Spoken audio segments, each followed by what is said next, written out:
the car became the cause of discord, Ina shares, explaining the reasons for her divorce. Although, perhaps, this car was just a pretext, the woman sighs. But it was with it that all the disagreements in our family began. What to do now? Let's sell it, split the money, and everyone will buy something of their own. Quote. Ina married Arseny 5 years ago. They had a daughter in the marriage, and recently the couple bought a luxury car, which the husband dreamed of for many years, saving money. It is because of this car that they are getting divorced. Ina is sure that she and her daughter will not find themselves in a difficult situation. The 2-room apartment in a quiet residential area belongs to her. Arseny simply packed his things, and the luxury car was put up for sale. Of course, it is a pity for my daughter, the woman said with a heavy sigh, but I am convinced that it is better to be away from each other than to allow the girl to watch her father humiliate her mother. Friendship with the ex will most likely not work out. He brought her too much pain. Before the official marriage, the couple spent a little over a year together. They started saving money for a car back then. Ina, while on maternity leave, worked part-time remotely, which also allowed her to contribute to the common cause. However, from the very beginning, the woman was convinced that she and her husband did not need an expensive car. In her opinion, it would be wiser to buy 2 simpler work cars, but her husband stubbornly insisted on one. Why do you need your own car now? You are on maternity leave, and the clinic is in our house, on the 1st floor. The store is right in the yard.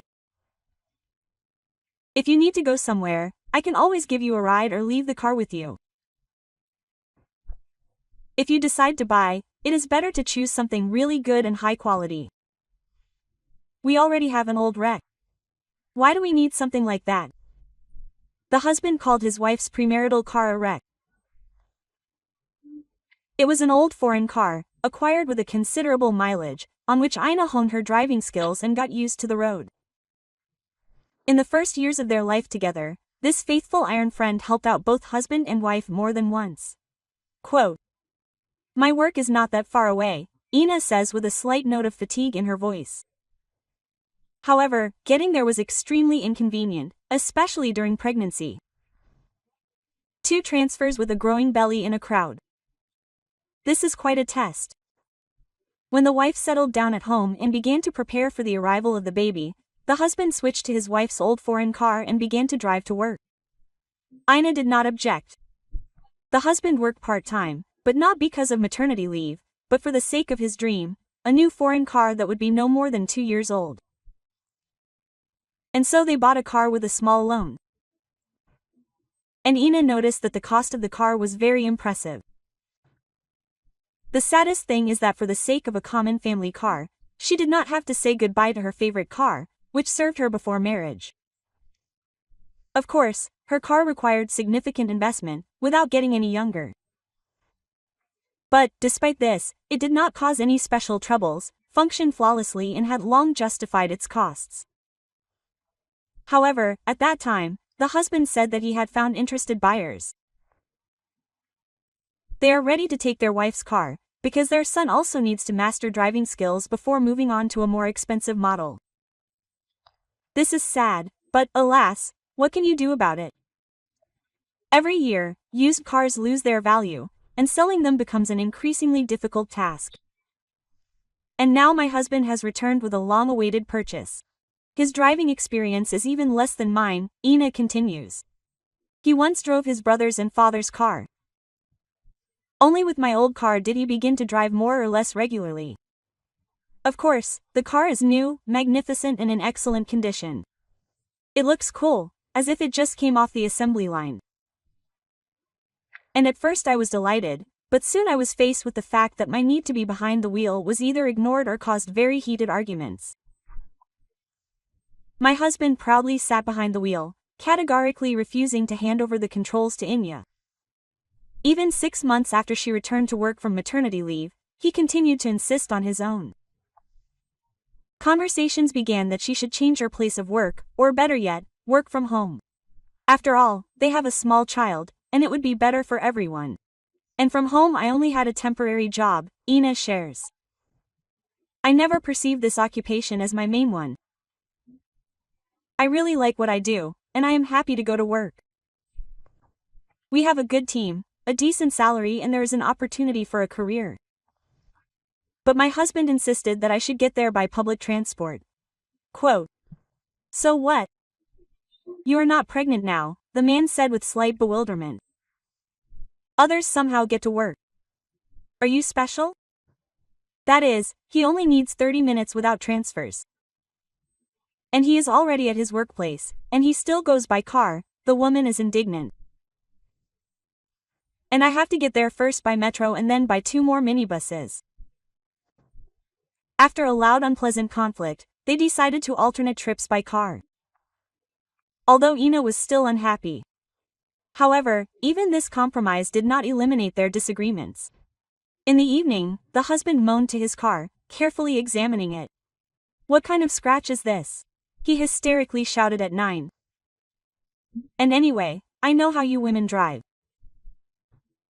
Ina refused to admit the damage caused to the car due to her fault. However, she never inquired about how things were with transport after her husband's trips. In the meantime, he invariably found reasons to worry. Either she left marks on the rug with her heels, or a stain appeared on the seat. One day, a small stone, like a joker of fate, bounced off and hit the windshield. Ina was driving, and at that moment a crack appeared on the glass. Her husband, unable to contain his emotions, screamed so loudly that Ina felt a threat in the air. She tried to explain that such a misfortune could happen to anyone. But it was useless. Quote, "You are stupid, and that is why this happened to you," the husband shouted irritably. Then the wife put forward an idea. "Let's sell this car, buy 2 mini expensive foreign cars, or break up." The husband decisively rejected this proposal and, citing the need for repairs, took the car to a friend's yard. He began to disappear often, leaving earlier than usual in the morning and returning late in the evening. Ina realized that he found a way to get to his friend, took the car and went about his business. All this was done with one goal in mind, so that Ina could not use the family car. On the weekend, when Ina decided to go with her daughter to her mother out of town, her husband, grinning, said that it was okay, they would get there by train. There was no point in driving the car on bad country roads. He himself was not eager to visit his mother-in-law, so they took their bags and rushed to the metro, and then to the train station, he said. And then Ina decided that it was time for a change and suggested that her husband leave her space. She quickly filed for divorce and division of property, and also prepared a petition for the preservation of joint property until the final division. The loan, which they will probably also have to pay off in half, does not cause any guilt fear, although she still hopes that she will be able to prove that the disputed car was invested with funds from the sale of her property acquired before the marriage. In general, they are facing legal proceedings ahead. So far, the husband has not openly shown a desire to return. Only her mother-in-law indirectly hinted at the possibility of reconciliation. But Ina does not intend to make concessions. Over this year, she has come to know her husband too well. She is sure that it is preferable to live in such a way that there is no need to share either life, space, or a car with anyone.